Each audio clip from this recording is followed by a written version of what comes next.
This video we're about to watch is for entertainment purposes only. Do not copy anything I do, and if you do, it'll be at your own risk. It's very dangerous straightening crankshafts. As blades can fall off and crankshafts can break. I recommend that you don't do this yourself at home. And if you do copy anything I do, it's down to you, and you've been warned. And it's your responsibility, not mine. So watch, enjoy, and see you next time. Hello everybody, welcome back. Yeah, I hope you take note of the warning I've had to put on the front of this one.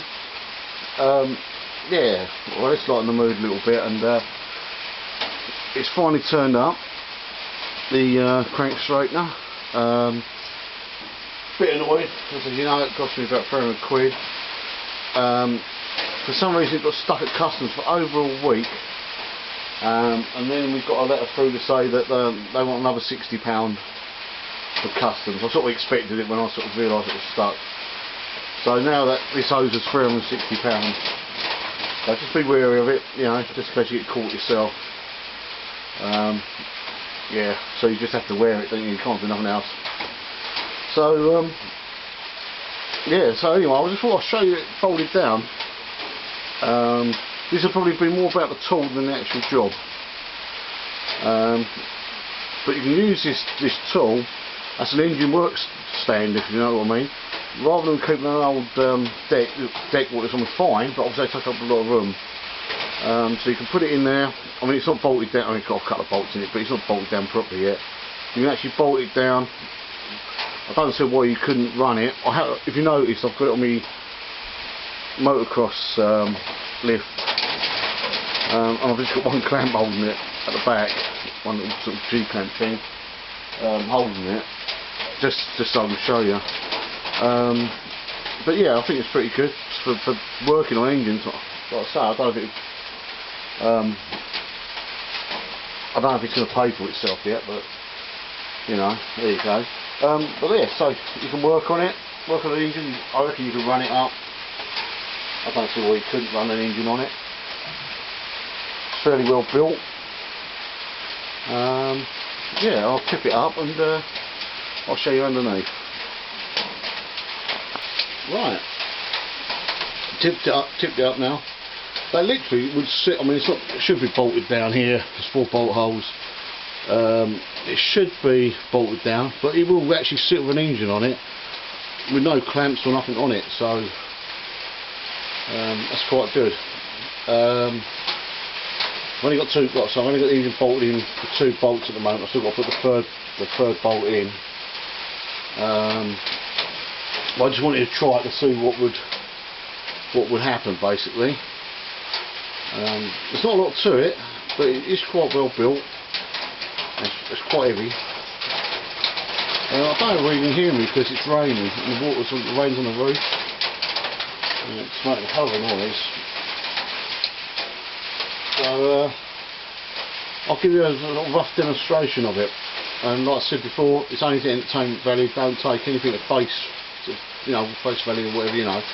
Don't take it serious, because straightening cranks is quite a serious business. Even though if you put it on YouTube, all you find is people hitting them with bloody sledgehammer. So there you go. Right, let's show you something else. Right, what you get in the kit, you get 3 bolts that fit through and bolt it on. I think I could actually do drilling them holes a little bit bigger.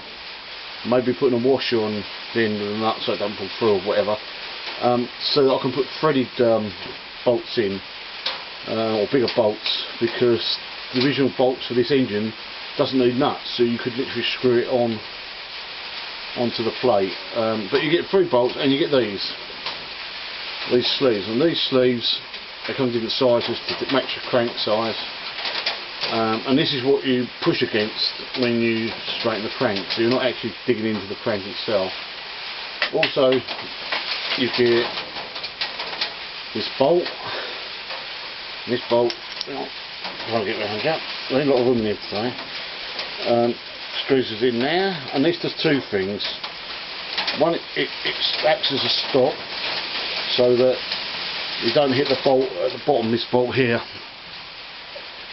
And the second thing it does, if the crank straightens and it gets stuck, you can use it as a puller and pull the bolt out of that puller sleeve. So you get that. Like I say, you get two sides of them, the 3 bolts. I haven't done these up yet properly, these bolts here, but you get, obviously it comes like that. So all you have to do is put them on and it's done. Pretty simple. Right, let's move on to the next little bit. I've got the sleeves on now. So you just do this one hand tight at the bottom to the crank. Remember, I'm only experimenting with this one. It's a long time since I've used one of these. And if you watch your needle, as I turn it over, you'll see it go up and you'll see it go down. I don't know if you can see that, so if I can get a bit closer.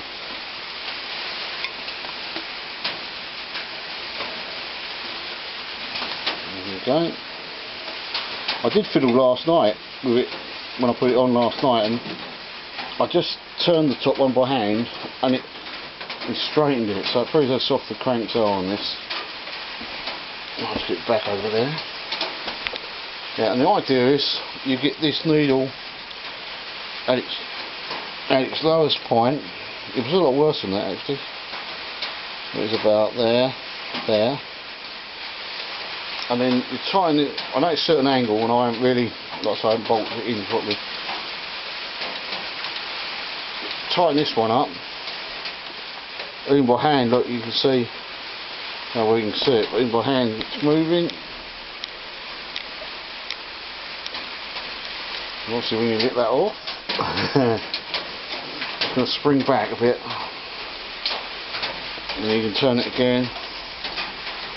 Yeah, basically that's all you do. And what I'm going to do, I'm going to have a little play with it and see how straight I can get it, and I'll come back to you, but that's all it is.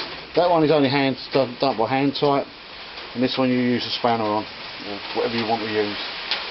Okay? Right, I've been fiddling with it for about 30 seconds or so. Have a look at the arrow now. I don't think you can see the difference. There's quite a bit of difference there. So we'll give it a few more minutes and see what happens. Right, this after about 2 minutes. You can see it's getting there. It's can I see what it is? 1, 2, 3. 3 of them little lines out.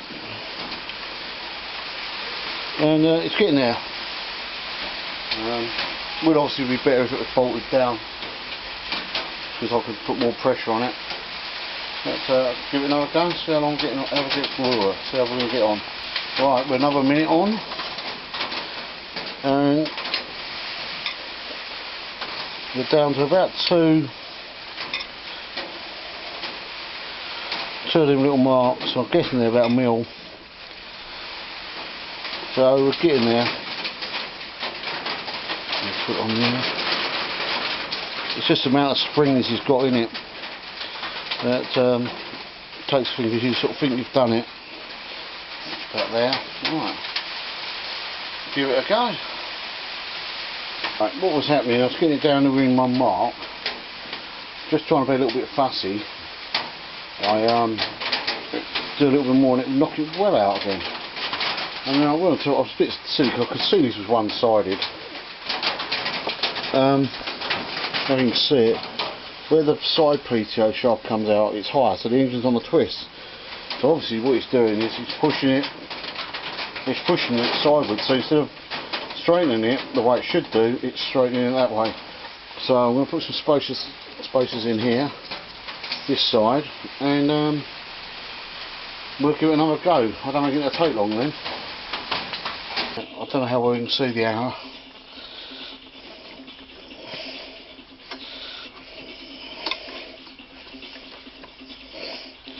But that's pretty much spot on.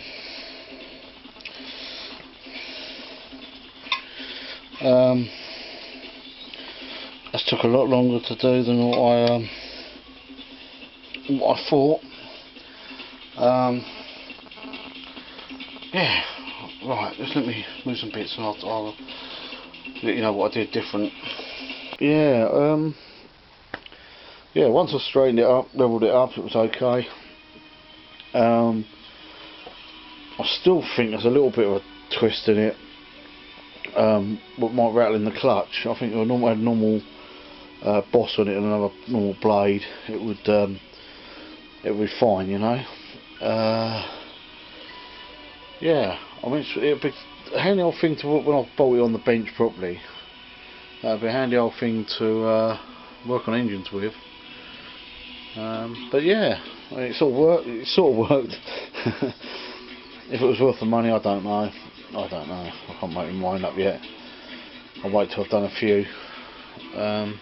But like I say, this video is only for entertainment value. Don't do what I've just done. That's why I'm not showing you too much. You want to straighten the crank, that's down to you, not down to me. Okay.